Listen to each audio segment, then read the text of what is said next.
So to the single ladies out there, like my sisters, my nieces, and my friends, who God has blessed with good careers, good jobs, successful businesses, and self-independence, I would like to have you something in mind. So maybe God has put you in this position to have this self-independence, so that when you are looking for someone, you don't look for a ready-made provider, but maybe you are the one who has to make a man a provider. So look for someone. You have to be open. So don't just look for a ready-made provider or someone who is ready to provide.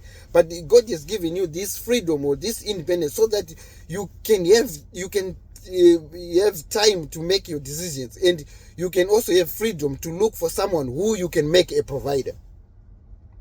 Yes. So you are blessed with this, so that you can even have a variety of choices. So you only don't. So for other ladies who are not yet providers, so they have limited options, because they can only focus to someone who can provide for them, because they are not in a situation where they can provide for themselves. But God has blessed you, so that you should not even struggle to have someone, because you can be very open and look for someone who truly loves you. So don't look for a provider who doesn't really love you. So you can actually search for love, not to search for a provider. So you can search for someone who truly loves you, and someone who you can actually make a provider, who can help to be your provider.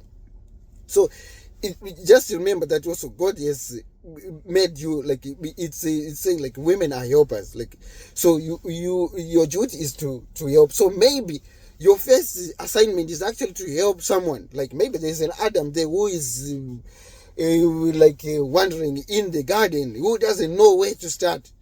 So it's you who has to intervene, who has to come and be a provider, to give him ideas, to give him resources, to start to be a provider for yourself, right? So maybe you are in a foreign land where there are a lot of opportunities. So it could be that your assignment, or your first, you have to, like, there's someone out there back in your home country that you have to bring in this foreign land to be with you. And men are resourceful, men are hard workers, they can jump into anything. So once this guy be in this environment, doors can open for him. He can jump into some work, he can even maybe start some businesses and so on, and become a provider for you and the family. So be wise, and don't just look for someone who is ready-made for a provider. Those are men are kind of like limited, and a lot of girls also are after them. So, but God has blessed you so that you can have this freedom, you can have this independence. So look for someone who truly loves you, and make this guy your provider. Help him to be your provider, and to be the provider of the family. So this is like why God has blessed you, and why God has put you in this position. So use this wisdom to your advantage. Cheers.